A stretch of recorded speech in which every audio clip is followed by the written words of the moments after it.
రేవంత్ రెడ్డి నిన్న చేవెళ్లలో ఓ సభలో మాట్లాడాడు. అంటే రెండు గ్యారంటీల పథకాల్ని ప్రారంభిస్తూ మాట్లాడాడు. ఒకటి మహాలక్ష్మి, రెండు గృహజ్యోతి. అంటే ఒకటి చెప్పాలి, ఇది 6 గ్యారంటీల్లో ఈ రెండు అనే దానికన్నా కూడా ఒక గ్యారంటీలో ఉన్నటువంటి ఒకటి ఇంకొక గ్యారంటీ. అంటే ఇది ఇంకా విపులంగా నేను చెప్తాను మీకు. ఇదొకటి. రెండోది ఏంటంటే తను ఆ సభలో ప్రభుత్వ కార్యక్రమం అయిన రాజకీయాలు మాట్లాడాడు. అది ఏంటంటే పాత పద్ధతుల్లోనే ముఖ్యమంత్రి అయ్యాడన్న సంగతి మర్చిపోయాడు. అంటే ఆ భాష అది చూస్తే ఒక తెలుగు రాష్ట్రానికి ప్రతినిధిగా మాట్లాడట్ల. కేసీఆర్ ఇదే పని చేశాడు అది వరకు, ఇప్పుడు రేవంత్ రెడ్డి కూడా అదే చేస్తున్నాడు. ఇది రెండోది. మూడోది, గుజరాత్ మోడల్ మేము చెయ్యము అని చెప్పుకొచ్చాడు. అసలు ఆ గుజరాత్ మోడల్ ఏంటి, ఈయనేం మాట్లాడాడో ఒక్కసారి దాని గురించి కూడా ఆలోచిద్దాం. కాబట్టి ఒక్కొక్కటి చూద్దామండి. ముందు ఆయన చెప్పిన మహాలక్ష్మి, గృహజ్యోతి పథకాల గురించి నేను మాట్లాడతా. మహాలక్ష్మిలో మీకు ఒక్కసారి గుర్తు చేసుకుంటే 3 ఉన్నాయి సబ్ కేటగిరీస్. అన్నిటికన్నా ముఖ్యమైనది ప్రతి మహిళకి 2,500 రూపాయలు ప్రతి నెల ఇవ్వటం అనేది. అది ప్రధానమైంది. అంటే బడ్జెట్ రీత్యా, ఉపశమనం రీత్యా అది ప్రధానమైంది. దాని గురించి మాట్లాడట్లేదు. కాబట్టి మహాలక్ష్మి పూర్తి కాల. మొదట్లో ఏదో ఫ్రీ ట్రావెల్ ఆర్టీసీ బస్సు అన్నారు, ఇప్పుడేమో 500 రూపాయలు గ్యాస్ సిలిండర్ అన్నారు. అసలుది 2,500 రూపాయలది ఇంతవరకు టచ్ చేయలేదు మహాలక్ష్మిలో. కాబట్టి అది అసంతృప్తే, అసంపూర్తి. అసంపూర్తి. గృహ జ్యోతి మాత్రమే 6 గ్యారంటీల్లో ఒక గ్యారంటీ. దాన్ని అఫ్ కోర్స్ కండిషన్స్ అప్లై. ఇది ప్రతి ప్రభుత్వం చేసే పనే ఇది. ఎందుకంటే కర్ణాటక ఏం చేసిందో, వీళ్ళది కర్ణాటక మోడల్ కదా, వాళ్ళు చేసిందే వీళ్ళు చేస్తున్నారు.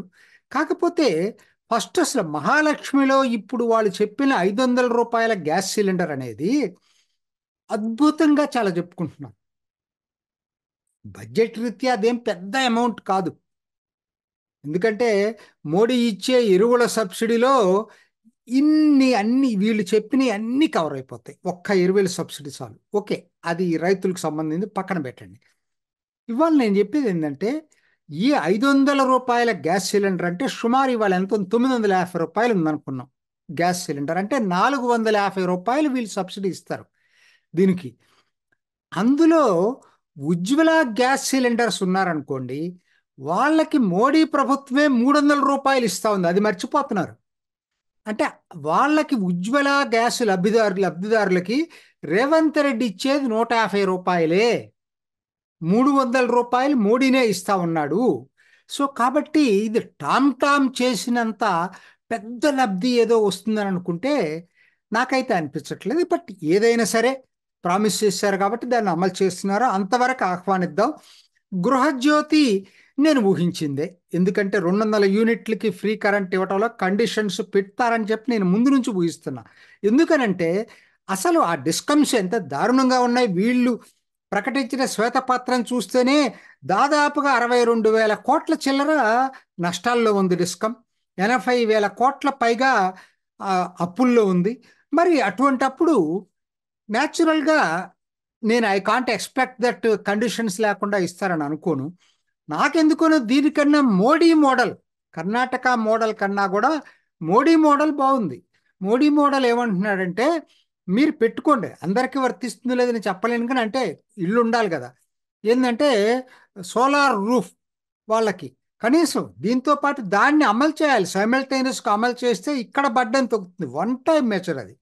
60% కేంద్రమే ఇస్తుంది దానికి వన్ టైం ఇన్వెస్ట్మెంట్కి. సో మిగతా 40% కనుక రాష్ట్ర ప్రభుత్వం ఇచ్చిందనుకో, ఎన్నో ఇళ్లకి సోలార్ పంపులు, సోలార్ విద్యుత్ వస్తుంది. వాళ్ళే ఇంకొకరికి సప్లై చేయగలరు, ఆదాయం వస్తుంది. అది మోడీ చెప్పేది. That is called Modi model. ఉరికినే పంచటం కాదు, దాన్ని అక్కడ అది చాలా ఉపయోగపడుతుంది. అటువంటి మోడల్ అటువంటి మనకు నచ్చవు. సరే, ఇప్పటికైనా నా పాయింట్ ఏంటంటే, అసలు ఈ గ్యారంటీలన్నీ అమలు చేయటం అనేది సాధ్యం కాదనేది నాకైతే అనిపిస్తుంది. ఎందుకంటే దాన్ని తిమ్మిని బమ్మిని చేసి ఏదో చేస్తారు తప్పితే ఎన్ని రుణమాఫీ ఎట చేస్తారండి వీళ్ళు? అసలు రుణమాఫీ కాన్సెప్ట్ కరెక్ట్ కాదు.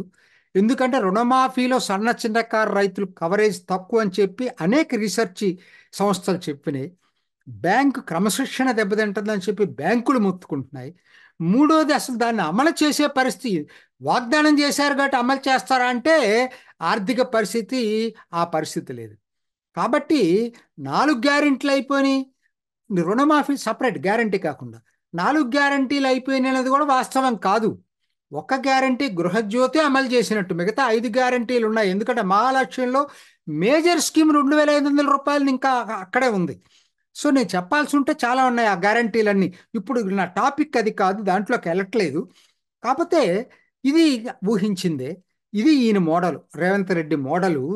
గుజరాత్ మోడల్ విమర్శించాడు కదా, మరి నీది రేవంత్ రెడ్డి మోడల్. ఇది ఏ విధమైన ఆదర్శమైన మోడలో మాకు చెప్పాలి. ఒకటి, నెంబర్ 1. రెండోది, అసలు ప్రభుత్వ కార్యక్రమాల్లో రాజకీయాలు ఏమిటండి? దారుణం అది. అంటే ప్రభుత్వ డబ్బులతోటి జనాలను సేకరించి అక్కడికి స్టేజీలు కట్టి నువ్వు దాని మీద మాట్లాడేస్తుంటావు, ఇతరులను విమర్శిస్తావు. సరే, సరే అది కూడా వదిలిపెట్టండి. ఎందుకంటే వాళ్ళ రోజుల్లో ఎవరికి మోరల్స్ లేవు, పక్కన పెట్టేద్దాం. నువ్వు ముఖ్యమంత్రి అనే సంగతి మర్చిపోతే ఎట్లా రేవంత్ రెడ్డి గారు?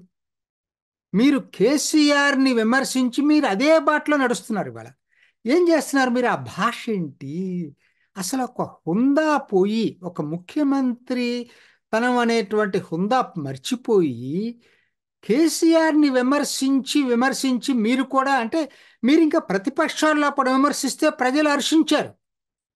నేను ఒప్పుకుంటాను. కేసీఆర్కి ధీటైన మునగాడు రేవంత్ రెడ్డి అని ఆ రోజు జనం అన్నారు. ముఖ్యమంత్రిగా అదే భాష వాడితే అదే ప్రజలు వేసడించుకుంటారు, మర్చిపోవద్దు. ఏమనుకుంటున్నారంటే మీరు దాన్ని ప్రజలు హర్షిస్తారనుకుంటున్నారు. హర్షించరు. కేసీఆర్ని విమర్శించండి, రాజకీయంగా విమర్శించండి, సిద్ధాంతపరంగా విమర్శించండి, కానీ ఆ భాష మాత్రం వాడదు. అది కేసీఆర్నైనా ఇంకొకరినైనా, మీరు ముఖ్యమంత్రి పదవిలో కూర్చున్నారు. తెలుగు ప్రజలందరికీ మీరు ప్రతినిధి. అది మర్చిపోతున్నారు. మీరు అక్కడ రాజకీయ నాయకుడు కాదు, ముఖ్యమంత్రిగా ఆ పీఠంలో ఉన్నారు అక్కడ. అది మర్చిపోతున్నారు. కాబట్టి బాధ్యత పెరిగింది మీకు. చివరికి జనం మీరు వాడే భాష చూసిన తర్వాత కేసీఆర్ మీరు దొందే, తెలంగాణ సంస్కృతిని తెలుగు సంస్కృతిని ఇద్దరు కించపరుస్తున్నారని చెప్పి ప్రజలు భావించే పద్ధతిలో మాట్లాడటం మానుకోండి రేవంత్ రెడ్డి గారు. ఇది కాదు తెలంగాణ సంస్కృతి, అది మర్చిపోకండి. సరే, ఇప్పుడు అసలు విషయానికి వద్దాం. గుజరాత్ మోడల్ అని తెగ మాట్లాడేస్తున్నాడు రేవంత్ రెడ్డి. ఏంటి గుజరాత్ మోడల్? ఎప్పుడు వచ్చిందంటే ఇది బాగా పాపులర్ ఎప్పుడైంది? 2014లో మోడీ ప్రధానమంత్రి క్యాండిడేట్గా డిక్లేర్ చేసిన తర్వాత బీజేపీ జనమంతా ఒక్కసారి మోడీ వైపు ఎందుకు మారారు? యువకులందరూ ఎందుకు మారారు? గుజరాత్ మోడల్ని దేశం మొత్తంలో చూడాలని. ఏంటండి ఆ మోడలు? మీరు చెప్పినట్టు పెట్టుబడిదారులను బెదిరించి అక్కడికి తీసుకెళ్ళటం ఆయన మోడల్ కాదు అది. అప్పటి కేంద్రంలో మీ ప్రభుత్వమే అధికారంలో ఉంది, అయినా పెట్టుబడులు గుజరాత్కి ఎందుకు వెళ్ళినాయి? ఆయన మోడల్ అది కాదు అసలు. ఆయన మోడల్ మౌలిక సౌకర్యాలు కల్పించటం, గ్రామాలకి రోడ్లు వేయటం, ప్రతి పౌరుడికి ప్రతి ఇంటికి మంచినీటి సౌకర్యం కల్పించటం, ప్రతి తాగునీటి డ్రైనేజ్ సౌకర్యం ప్రతి చోట కలిగించటం, అసలు ప్రజల మౌలిక సౌకర్యాలు, ప్రజల కనీస అవసరాలను తీర్చడం. ఇది గుజరాత్ మోడల్ అంటే. సరే, మీరు చెప్పారు కదా పెట్టుబడులను బలవంతంగా బెదిరించి తీసుకెళ్తున్నాడని చెప్పి. నేను ఇంతకుముందే చెప్పాను కదా, కేంద్రంలో అప్పటికొంది మీ ప్రభుత్వమే, కాంగ్రెస్ ప్రభుత్వం. బెదిరిస్తే పెట్టుబడిదారులు అసలు వస్తారా? మీరు ఒక్క మాట చెప్పండి. పెట్టుబడిదారులు ఏంటంటే ఒక డొనేషన్ ఇస్తారేమో బెదిరిస్తే ఎవరికైనా, అంతేగాని వాళ్ళ కంపెనీ పెట్టుబడులు వేల కోట్ల రూపాయలు తీసుకొచ్చి బెదిరిస్తే తీసుకొచ్చి ఒక చోట పెట్టరు. కనీసపు జ్ఞానం ఇది ఎవరికైనా సరే. టాటా, మరి పశ్చిమ బెంగాల్లో మమతా బెనర్జీ టాటా మీద ఇరుచుకు పడితే అదేదో చిన్న నానో ఫ్యాక్టరీ, నానో కారు తీసుకొచ్చి ఎక్కడ పెట్టాడండి టాటా? ఎందుకు గుజరాత్లో పెట్టాడు? బెదిరించాడా మోడీ? ఆ రోజుకి ఆయన ప్రతిపక్షంలో ఉన్నాడు కదా, ఆయన ముఖ్యమంత్రి అవ్వచ్చు. ఆయనకేమో అప్పుడు కేంద్రంలో అంత మద్దతు లేదు కదా. ఎందుకు సపోర్ట్ చేశాడు, ఎందుకు పారిశ్రామికవేత్తలు వెళ్ళారు? కారణం ఒకటే, మీలాగా ప్రతిదానికి 15%, 20%, 30% కమిషన్ల కక్కుర్తి పడలేదు మోడీ. అది మర్చిపోతున్నారు. Modi is honest person. పార్టీకి డొనేషన్స్ తీసుకోవచ్చేమో కానీ కంపల్సరీగా పెట్టడం ఏంటి? కంపెనీ ఖచ్చితంగా నాకు ఇంత లంచం ఇవ్వండి. కాంగ్రెస్ సంస్కృతే అది. మీరు బెదిరించే అలవాటు ఉంది, అట్లనే కేసీఆర్కి బెదిరించే అలవాటు ఉంది. మోడీకి ముఖ్యమంత్రిగా ఒక్క ఎలిగేషన్ లేదండి ఆయన మీద, చిన్న ఎలిగేషన్ లేదు. 13 సంవత్సరాలు ముఖ్యమంత్రిగా పనిచేశాడు ఆయన. ఏ రోజైనా ఎవరైనా ఏ పారిశ్రామికవేత్తనైనా బెదిరించినట్టు, లంచం అడిగినట్టు ఎక్కడైనా గుండె మీద చేసుకొని మీరు చెప్పండి. 2014 గుజరాత్ మోడల్ వచ్చినప్పటికి మీరు తెలుగుదేశంలో ఉన్నారు. ఆ రోజుకి మీరు మోడీది ఆ గొప్ప మోడల్ అనేది పొగిడారు. ఇవాళ మీరు కాంగ్రెస్ పంచన చేరేసరికి గుజరాత్ మోడల్ పెట్టుబడిదారులను బెదిరించే మోడల్గా మీకు కనపడతా ఉందా రేవంత్ రెడ్డి? ఇది మీ చాలా ప్రజలైతే హర్షించరు. మీరు చెప్పేది ప్రజలు హర్షిస్తారని నేనైతే అనుకోవట్లేదు. గుజరాత్ మోడల్ నచ్చింది కాబట్టే తిరిగి తిరిగి తిరిగి తిరిగి గుజరాత్లో బీజేపీని ఎన్నుకుంటున్నారు. గుజరాత్ మోడల్ నచ్చింది కాబట్టే ఇప్పటికి 2 సార్లు మోడీని కేంద్రంలో ఎన్నుకున్నారు, 3వసారి ఎన్నుకోబోతున్నారు. సో కాబట్టి మీరు చెప్పిన గోబెల్స్ ప్రచారం చేసి అబద్ధాలు చాలా చెప్పారు దాంట్లో. అవన్నీ చెప్పడానికి కూడా నాకు మనస్కరించట్లా. ఎందుకంటే మోడీకి ఏం అంటావు, మీరు చెప్పినవన్నీ ఏం అంటావు అనమాట. కాబట్టి అలా గోబెల్స్ ప్రచారం చేసినంత మాత్రాన మోడీ మోడీ చొక్కా మీద కూడా మరక కూడా మీ వలన అంటదు. అది మర్చిపోదు. చివరిగా ఇంకొకటి చెప్పారండి, కేసీఆర్ మోడీ చీకట్లో కలుస్తారట. ఏం మాట్లాడతారండి? ఆ భాష ఏంటి? మోడీ కరెక్టే, కేసీఆర్ మోడీ ఒక మూమెంట్లో కలిసి ఉన్నమాట నిజమే, నేను కాదంటలేదు. పార్లమెంట్లో కూడా ఆయన చేశారు. కానీ మీరు దాన్ని ఇవాళ ఆడుతున్నారు. 2 సంవత్సరాలు అయింది కేసీఆర్ 2-3 సంవత్సరాలు అయింది కేసీఆర్ మోడీకి దూరంగా జరిగి.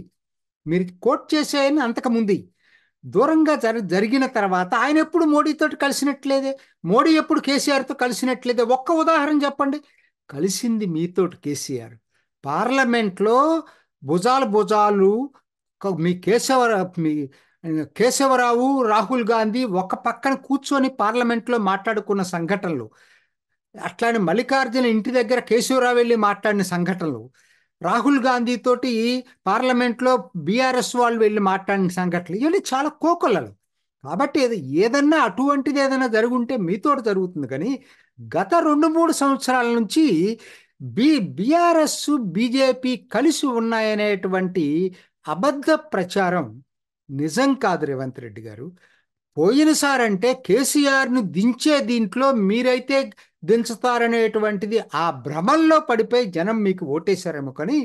కానీ ఇవాళ కూడా అదే ప్రచారం మీరు చేస్తే జనం నమ్మే పరిస్థితుల్లో లేరనేది మాత్రం ఖచ్చితంగా మీరు తెలుసుకోవాల్సిన అవసరం ఉంది. ఏది ఏమైనా ముఖ్యమంత్రి అయిన తర్వాత కూడా ఇటువంటి పద్ధతుల్లో మీరు మాట్లాడటం, ముఖ్యంగా మీ భాష, మీ వ్యవహార శైలి మార్చుకొని ముఖ్యమంత్రి పదవికి హుందా తీసుకొస్తారని ఆశిస్తున్నా. చూసారు కదండి. మరి ఈ వీడియో కనుక మీకు నచ్చినట్లయితే ఒక లైక్ కొట్టేసి మీ అభిప్రాయాన్ని కూడా కామెంట్ బాక్స్లో తెలియజేస్తూ ఇలాంటి ఇంట్రెస్టింగ్ అప్డేట్స్ కోసం మా ఛానల్ని సబ్స్క్రైబ్ చేసుకోండి.